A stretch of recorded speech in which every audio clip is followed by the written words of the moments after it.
Good morning, ladies and gentlemen. You're listening to Right Side Up. My name is Mike Taglavia. Be flying solo today. I just wanted to do a little recap what my weekend was like. I attended two forums, one in Barrie, one in Rutland, with regard to the upcoming the upcoming Vermont GOP reorganization. We have a lot of candidates running for various offices. And I had a lot of people talking to me worried that we had, so many candidates, and I don't see that as a disadvantage. I see it as an advantage. We have a deep bench. We have a lot of people willing to step up to the plate to do a job, necessary jobs within the party. And I think when you look at the Republican Party with respect to other parties in this state, I know we have a Democrat Party still in this state. We have more a progressive party that I think has just completely swallowed up the Democrat Party and has left any Democrats who call themselves Democrats in this state wondering where they go, who they should be aligning themselves with. And to those people who feel like the Democrat Party has left them, maybe you should turn to the Republican Party. We're willing to welcome you with open arms. We are talking about common sense, public safety, lower taxes, more affordable housing, the things that are on people's minds every day, all day, while they go to work, when they're dropping their kids off to school or to daycare, trying to make ends meet.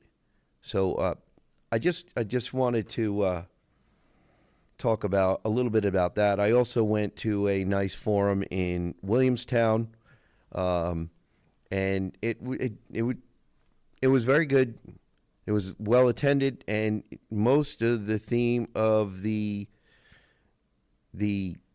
gathering in Williamstown was about public safety.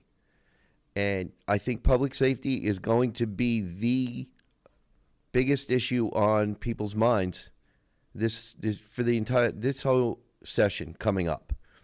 We're right around the corner from January, and please, ladies and gentlemen, don't think that I'm trying to rush things, but it's really right around the corner, and public safety issues, revolving bail, drug problems, people who are addicted to drugs, committing crimes repeatedly in the tens of maybe hundreds of times. We know that there are people who have had north of 1,000 interactions with law enforcement. I get calls in my district all the time with people concerned about public safety. So I think that's going to be the largest problem that we deal with in the legislature. I know that Act 73 is heavy on the minds of parents and taxpayers, but public safety, I think, is going to eclipse it because of the, what does Rob Roper call them now? People experiencing, we as Vermonters, people experiencing progressive policies. The policies of the left, of the progressives, have not helped. They've only harmed. Harm reduction policies have only increased more harm, more victims, more people who don't feel safe in their homes, in their neighborhoods, in their cars when they're traveling down the road. So I just wanted to give a little recap on what my weekend was like. And I was reading through some of the news outlets that I like to look at to try to get actual news reporting, facts, and data, and I can decide for myself after I've read. And one of the ones I found was on Vermont Daily Chronicle, dated 3 November 2025. 3 out of 4 Vermonters are not vaxxed against COVID-19. This is by Guy Page. With winter nearing, Vermont health officials are urging residents 5 years old and older to be vaccinated against flu, COVID-19, and RSV. State data show that 25% of Vermonters have received the vaccine in 2024-2025 season, compared to 26% in 2022-2023. The highest percentage, 33%, is in Chittenden County, the lowest in rural Essex County with 11%. Reasons given for not receiving the COVID-19 vaccine include confidence in natural immunity and lack of confidence in the vaccine, according to comments on VDC's Facebook page. Quote, vaccination helps keep our communities strong, end quote. Health Commissioner Rick Hildebrand, MD, said in an October 31 statement, quote, by staying up to date on recommended vaccines, we not only reduce our own risk of severe illness, but we also help protect those around us, end quote. Some officials say this year's flu and COVID-19 vaccines have been updated to target the most recent circulating strains. The shots are recommended for everyone 6 months and older. Immunizations for RSV are also widely available for pregnant people, infants, and other adults. Let me just correct this for one. Pregnant people. How about pregnant women? I like that better. Anyway, let's get back here. People at higher risk of severe illness, including older Vermonters, young children, pregnant people, pregnant women, and those with weakened immune systems are especially encouraged to get vaccinated as respiratory viruses begin to circulate more widely, the health department said. On November 1, VDC posted the health department statement on its Facebook page and asked readers this question: do you plan to get vaccinated for COVID-19? Why or why not? The post had 5,000 views and 69 comments. Most but all of the comments respond in the negative. Some highlighted the viruses of natural immunity, or virtues, Absolutely no to COVID/flu/singles/RSV, one commenter said. Natural immunity works. This was Lynn who responded. Others expressed low confidence in the vaccine. More and more confirmed studies show vaccine injuries. Please research before putting this into your body, says Dee. This year, the health department issued updated COVID-19 vaccine recommendations to make access easier. Anyone age 5 and older can receive both flu and COVID-19 vaccines at most pharmacies. Healthcare providers continue to offer vaccines as well, including for children under 5. Officials note that most insurance plans cover immunizations, but adults over 65 who lack insurance or whose plans don't cover vaccines can receive them at no cost through local health offices. All right, I want to break from the article to talk a little bit about one person, a commenter, mentioned something about the adverse effects. And I want to go back to something that is in the legislature. Actually, two bills that are currently in the legislature. Okay, one of them is H61. The subject is healthcare decision-making, bodily autonomy. Okay, a statement of purpose of bill as introduced. This is H61 now, ladies and gentlemen.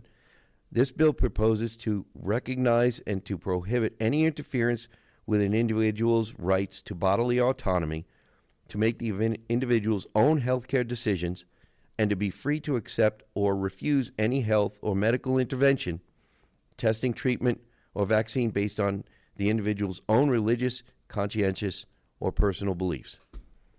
I just wanted to put that out there since their health department here is encouraging people to get certain vaccines, flu, COVID-19, RSV, and the like.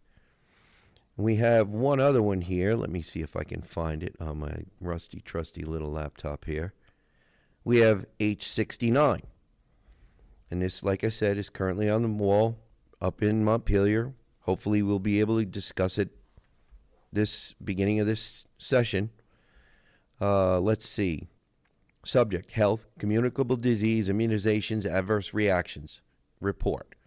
Statement of purpose of bill as introduced. This bill proposes to require the Department of Health to submit an annual report to the General Assembly regarding adverse reactions reported to the Vaccine Adverse Event Reporting System. That is H69. And I wanted to bring these up, ladies and gentlemen. I'm curious, how many of you think that these are wise choices for us as a legislature to be discussing. I think we should definitely be discussing them. Why not know what the adverse effects, if any, of these vaccines there are, and know how many people in our state have had adverse effects? I know people who have had friends and family members who they are without a doubt convinced that they have adverse effects from a vaccine of some sort or another.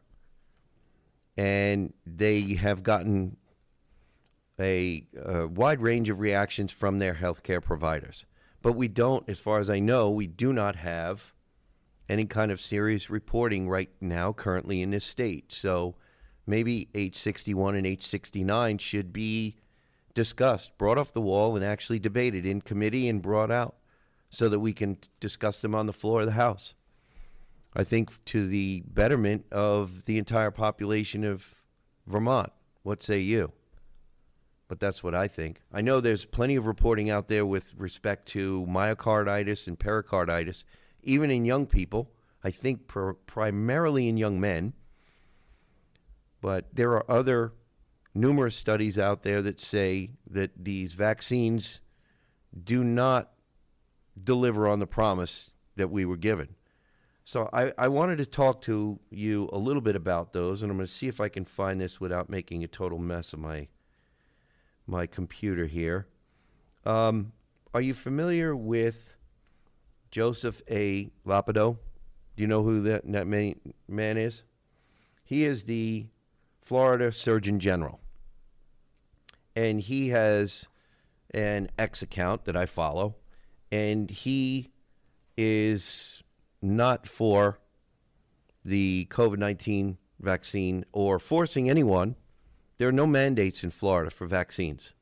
So if you want to put your kid in school, if you don't have your child vaccinated, it's not a problem. What do you think about that for the state of Vermont? I think it's a great idea.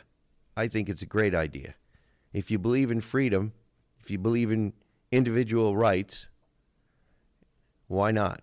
Why not? If you think that a vaccine is going to make you safer, then go for it. But we have plenty of studies that show that natural immunity is a much stronger and better way to go. So why not go with having the options? Everybody has options in their life, whether it's in their car, their home, whatever. Why not having those options? So I just wanted to bring those things up because I think it's important if we want to get in this state back to a system or a state where we actually feel like we are in control of our own lives. We're in control of our own lives. We have a lot of things that are bothering us right now, whether it be school, whether it be school choice, whether it be taxation for schools, where our children are going to go to school, whether we can feel safe, whether we go out at night to go shopping. We've got now, thanks to the loss of daylight savings time, it's going to be getting dark so incredibly early now that even walking back to your car from the grocery store, you or your loved one might be walking back to the car in the dark. If you remember to lock your car, then you might find that everything that you left in your car is still in there. I have plenty of people tell me that on their security cameras, they find people in a more populated area that they find people checking doors, whether they be house doors or car doors, to try to find something that they can obviously take to trade for their next hit of whatever it is they're addicted to. So I just wanted to swallow that first segment up with, because it's flu season, it's COVID season, whatever you want to call it.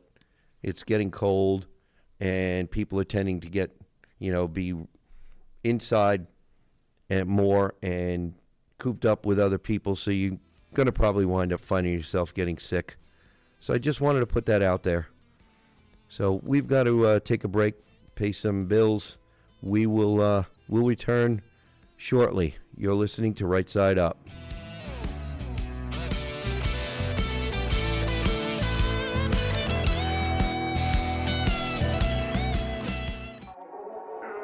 Hey, this is Steve from Granite Rock.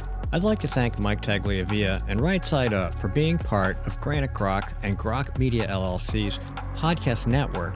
You can check out all our programs every night of the week at 8 p.m., except on Tuesdays when we do Granite State Live, which starts at 7 p.m. Eastern Time. Please make sure to check out all our programming, including Grok Talk, Granite State Live, Justice for All, Right Side Up, Manch Talk, The New England Take, and our newest edition, The Elsa Kurt Show. You can also check out content from Shadowband, The Blue Collar Intellectual, The Generation Report, and the Vermont Podcast. And be sure to visit granitegrok.com for news and opinion you can't get anywhere else.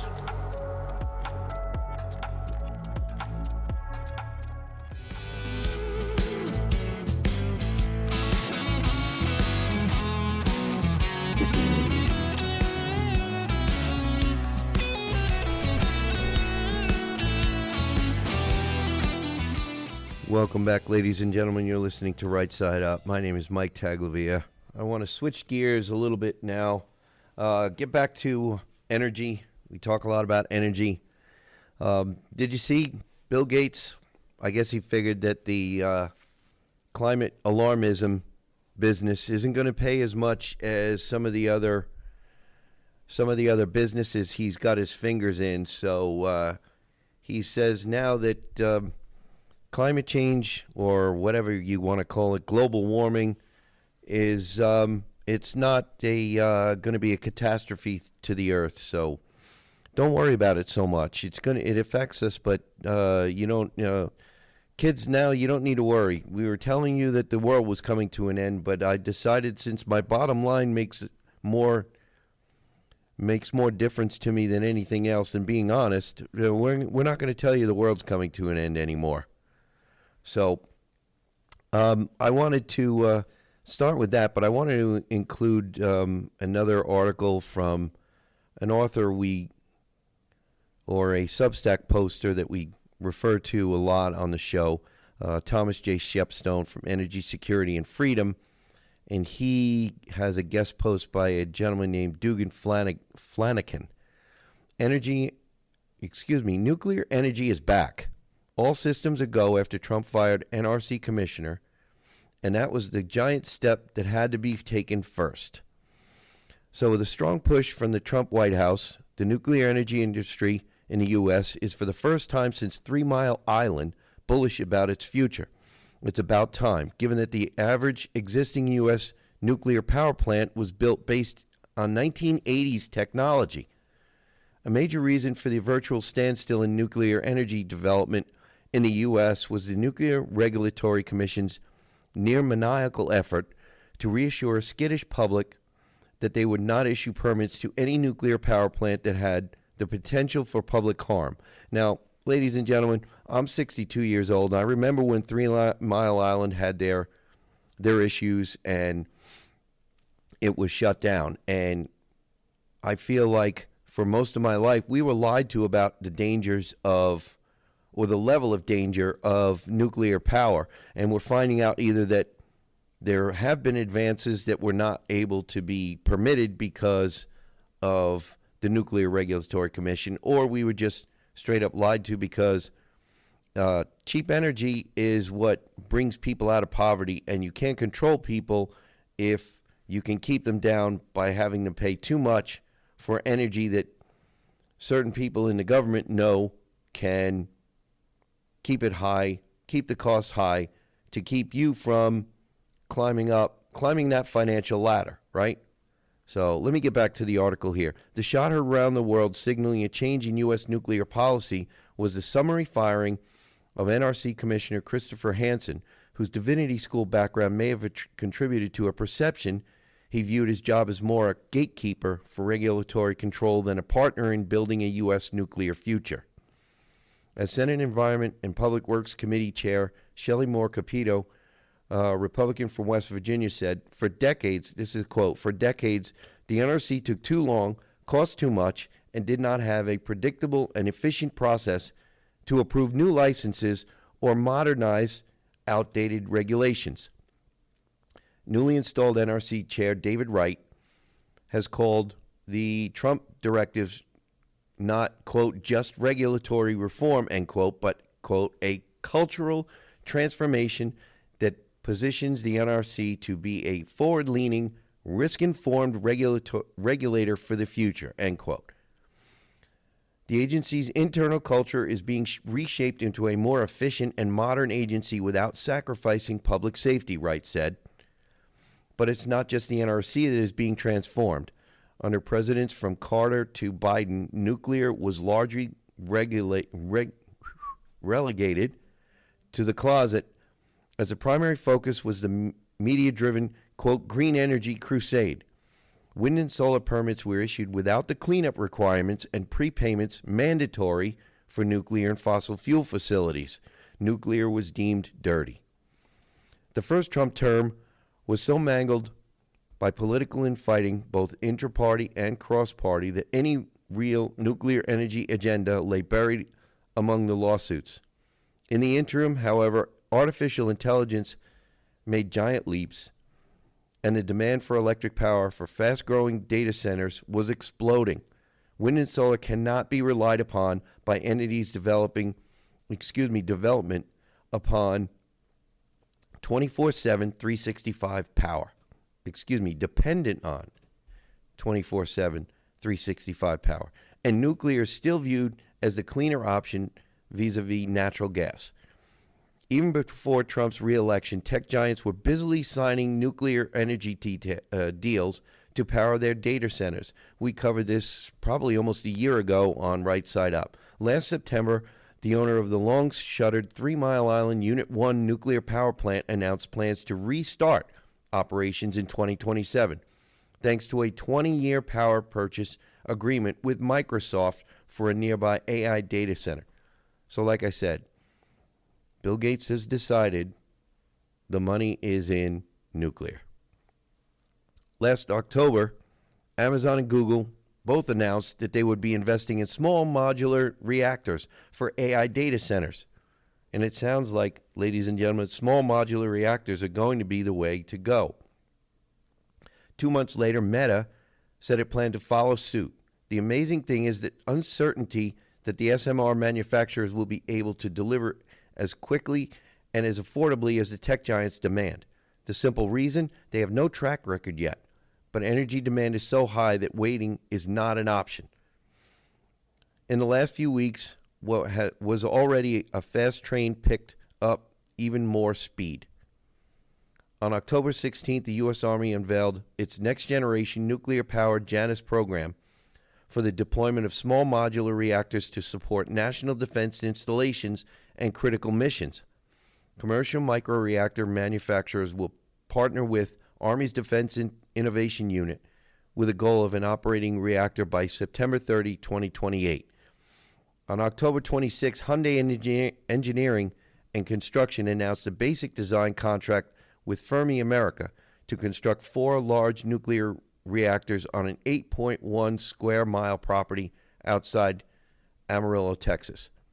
The Hyundai-designed AP1000 nuclear reactors will generate 4 gigawatts for the Hypergrid Complex, the world's largest integrated energy and AI campus. The 11-gigawatt project also includes 2 gigawatt from small modular reactors, 4 gigawatt from gas combined cycle plants, and 1 gigawatt from solar and battery storage systems.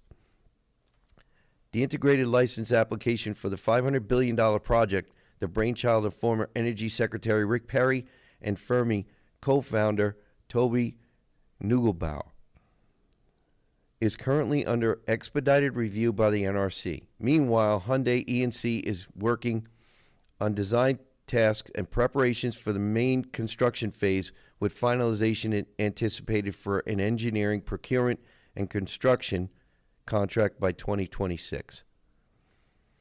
On October 28th, Westinghouse Electric joined Cameco Corporation and Brookfield Asset Management in a new strategic partnership with the U.S. government to accelerate the deployment of nuclear power. The government is committed to construction of at least $80 billion of new reactors using Westinghouse nuclear reactor technology to reinvigorate the U.S. nuclear power industrial base. Wouldn't it be nice if we could do that in the state of Vermont, ladies and gentlemen, and be a net energy exporter? How much would our electric costs go down then?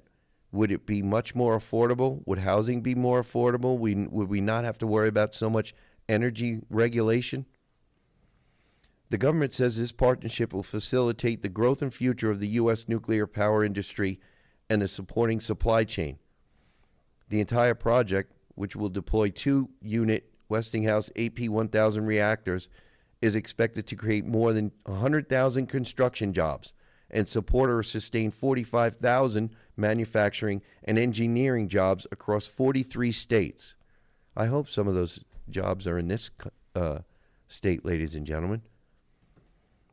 These are only a sampling of the active and planned contracts for nuclear power plant construction that have sprung out of the unplowed ground with the change in philosophy at the NRC and the White House. All systems are brightly lit green, but obstacles remain in the road. Even with greatly shortened licensing timeframes, it will take time to complete site designs, obtain permits and licenses, and begin delivering much-needed electricity to tech giants and other customers. Yet the biggest problem may be finding enough nuclear fuel at affordable prices to meet the mushrooming demand. One option, says Curio CEO Ed McGuinness, is recognizing that spent nuclear fuel, including that from nuclear weapons, can safely be turned into fresh, usable nuclear fuel and valuable rare metals and materials like rhodium, palladium, krypton-85, and americium-241. Sorry about that, ladies and gentlemen. So if I understand this last paragraph that I just read, so spent nuclear fuel can actually be in some way, shape, or form recycled. Isn't that interesting? McGuinness, once a top nuclear energy official with the Department of Energy, says that only about 4% of the energy value has been used after 5 years of operation, and that fissioning uranium generates a plethora of other highly valuable isotopes that can be used for medical purposes, space exploration, and industrial processes. Curio's dry electrochemical and pyroprocessing system separates isotopes and fission products, and also separates metallic elements like uranium and plutonium, each of which can be used as reactor fuels. Enough, says McGuinness, to produce up to a third of the U.S. nuclear uranium feedstock a year from one facility. So, to boot, reprocessing dramatically shortens the half-life. So we could take from what's stored in our nuclear quote-unquote waste sites and reuse it. How wonderful. U.S. production of uranium oxide in 2024 jumped exponentially to 677,000 pounds from just 50,000 pounds in 2023. And exploration and development activities in 2023 were the highest in a decade. On a down note, anti-nuclear activists have been waging a campaign to shut down the White Mesa Mill in Utah that processes uranium ore. And in the U.S. today, only about 5% of nuclear fuel has been processed domestically. The nuclear fuel conundrum is but one of the obstacles in the path of the massive U.S. nuclear power industry growth that is also a vital component of the growth of AI data centers and other emerging electricity-hungry technologies that are shaping our future. But all systems are go, and that is the giant step that had to be taken first. All right, so there is good news on the horizon, ladies and gentlemen. With a little bit of luck, inside in the next, 3 years, we will have an enlightenment of energy production in this country and hopefully in this state. We know that wind and solar are intermittent. We know that wind without major subsidies will never be profitable, and that besides the fact that they are damaging to the environment, and they can't exist without the existence of petroleum products to begin with, and to even keep them running, that they make no sense. Forget the intermittent quality of them. Solar, I believe, has a place mostly in private use and in small installations where there is already construction, not in the middle of beautiful pastoral views on the hillsides and mountainsides of Vermont. We don't need to take pasture land out of use. We need to put beef cattle and dairy cattle back out on those pastures. We need to have our working lands and our forests continued to be used for working lands and timber products. We have a working timber product industry that we need to revive. And we can do that by deregulating, removing some regulations, allow some of our loggers to make a little bit more money to pay for that $500,000 piece of equipment that they need to get the job done in a reasonable amount of time. We've come to the end of another segment, ladies and gentlemen. We'll be back momentarily. You're listening to Right Side Up.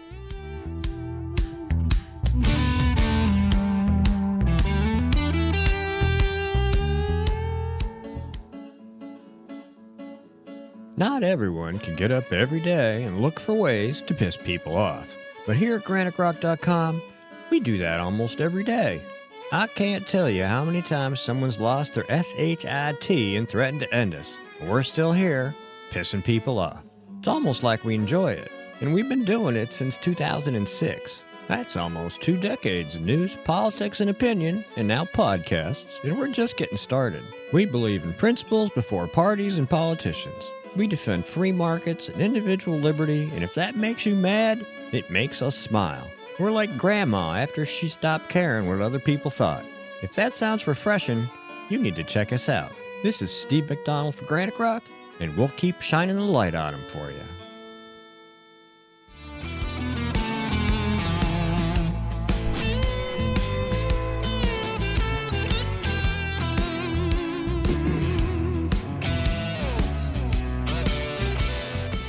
Welcome back, ladies and gentlemen. You're listening to Right Side Up. My name is Mike Taglavia. Before we get into our next segment, I want to remind all our listeners, rightside.upradio@gmail.com if you'd like to drop us a line. If for some reason you are unable to catch us on the radio, you're out of the radius of radio wave range, you can go to WNTK.com. Click on the podcast button, scroll down to Right Side Up, and you can listen to any number of our shows in podcast form at any time of the day or night that you like. You can find us on Podbean. You can find us on 802 Scoop. Facebook, 802 Scoop. YouTube.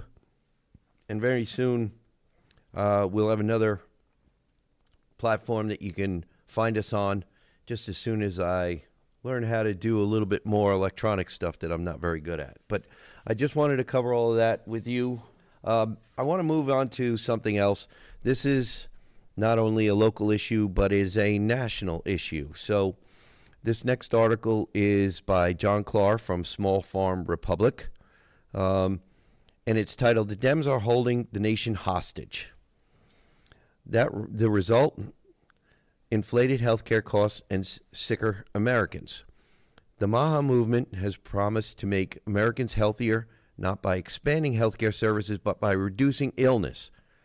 This is a radical reversal of long-standing healthcare model that is destroying the United States economy as average life expectancies plummet and various diseases, including cancer, diabetes, obesity, autism, and heart disease, become more prevalent. Healthier food and reduced exposure to toxins are proven preventive measures touted by HHS Secretary Robert F. Kennedy Jr. and many health experts. Unfortunately, the Democrats are holding this plan hostage, shutting down the government by demanding massive funding to perpetuate the failed scheme of the Affordable Care Act, led by Vermont's Bernie Sanders and Peter Welch. That's right, ladies and gentlemen. They're voting, those two senators are voting to keep the government closed. The failed model, also known as Obamacare, has resulted in skyrocketing healthcare expenditures and insurance premiums, yet Americans are sicker. The Trump administration has reduced Medicare spending, but diverted massive funding to the hospitals that most need support through the Rural Health Transformation Program, RHT, which allocates $50 billion over 5 years to the nation's rural hospitals. Sanders and Welsh are holding the national budget, including WIC and SNAP benefits, hostage to secure ongoing funding for a gargantuan, inefficient federal bureaucracy rather than ensuring the RHT program rescues struggling rural hospitals. States can submit applications to the RHT program to improve rural hospitals by providing better patient food, advanced technologies, staff nutrition training, and more efficient use of SNAP benefits.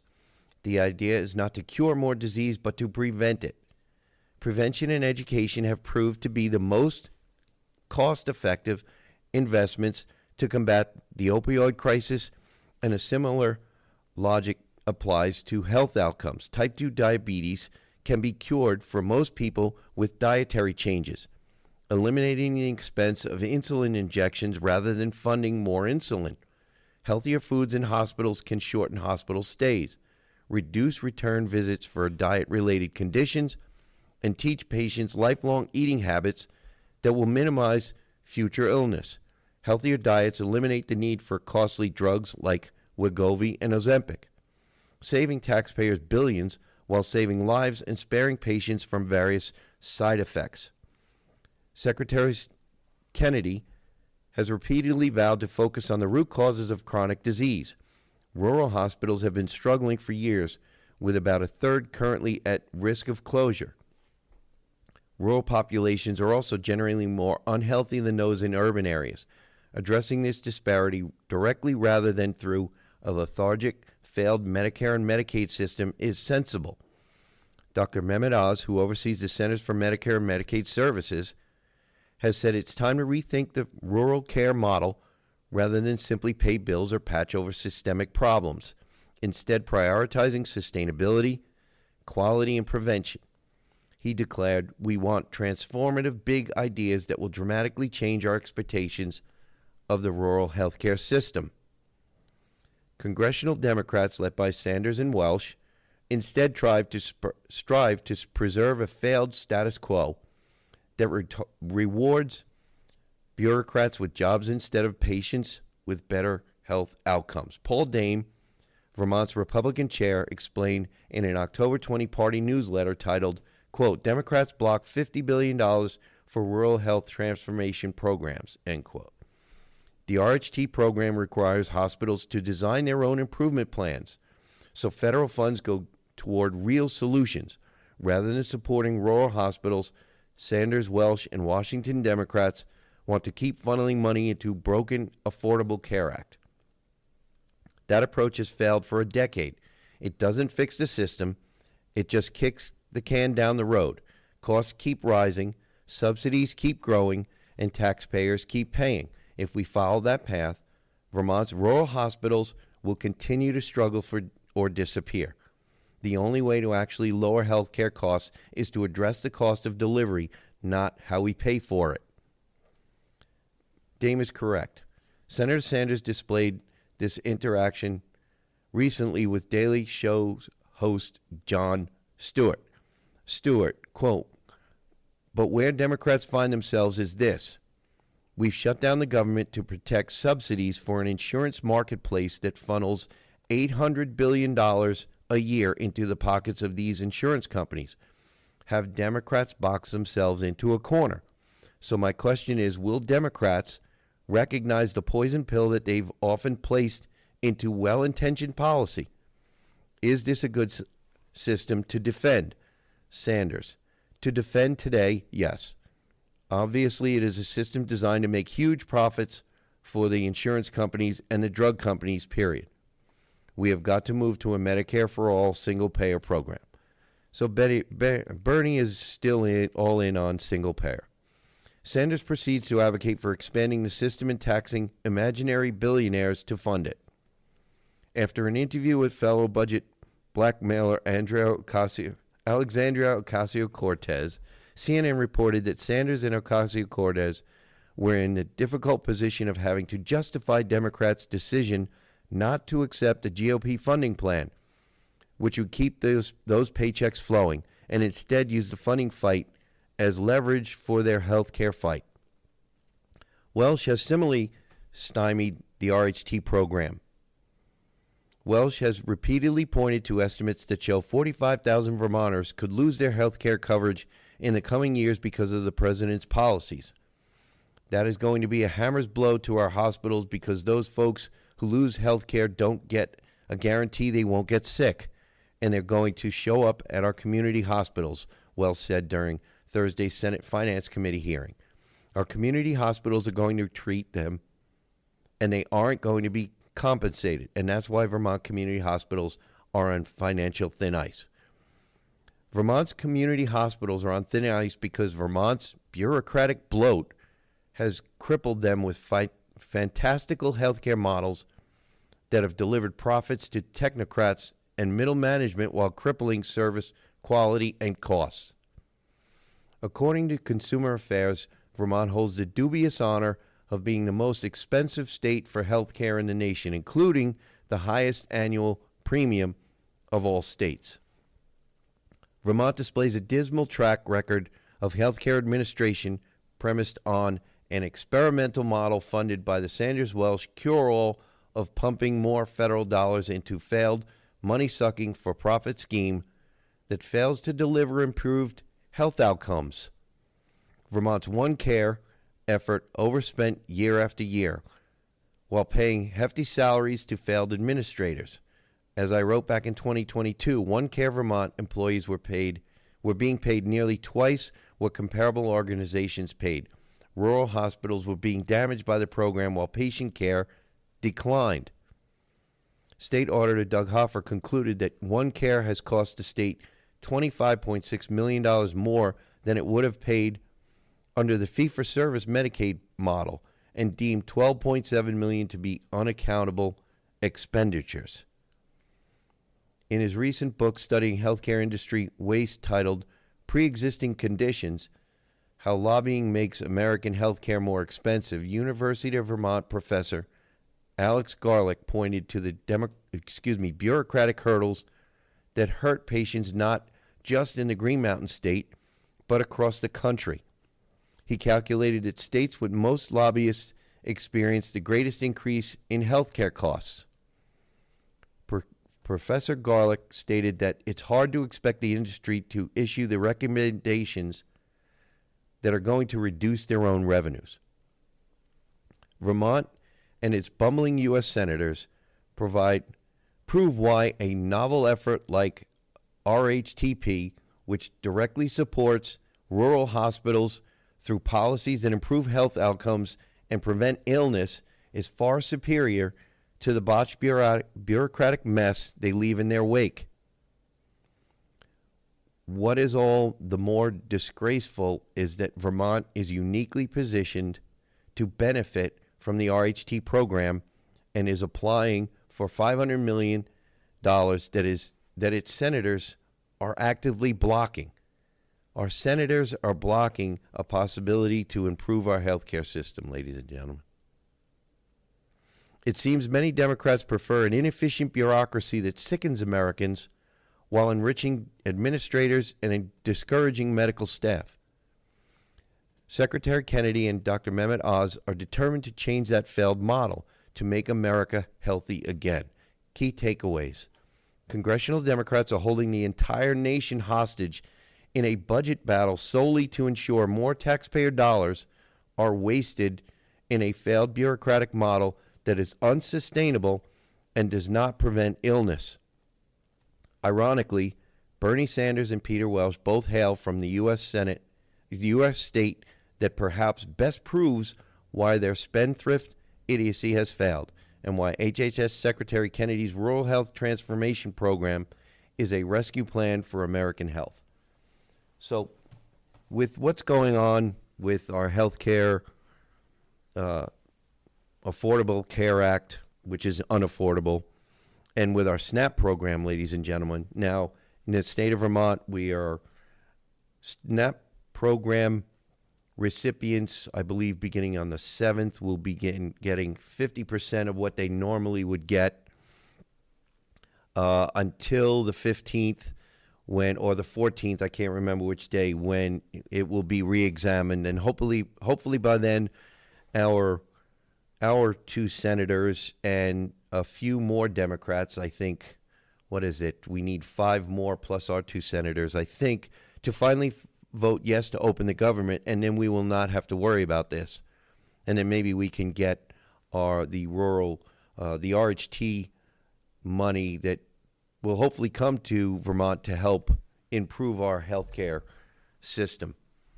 So I hope that with this week's show, we were able to get through some of the white noise. I always try to pick topics that are really not in the forefront of all the other major mainstream news, because there are so many other things, other topics that could get in under the radar. And I want to finish with the last minute or so talking about public safety again. I get approached almost on a daily and weekly basis now about public safety issues. And we really must be addressing those. We really must address those. Harm reduction programs have not worked. We need to go back to, and I keep repeating this, and I won't stop until we get one police chief or commissioner or governor or somebody who says it's the way to go. The broken windows policy. We need to go back to a 3-strike rule. We need to send a message to people committing the crimes that there are consequences to the bad behavior that you're exhibiting. There are consequences to committing crimes against good, honest, hard-working, tax-paying residents, citizens of Vermont. So we've come to the end of another show, ladies and gentlemen. I hope you enjoyed it. Remember, stay safe, stay informed, listen to Right Side Up.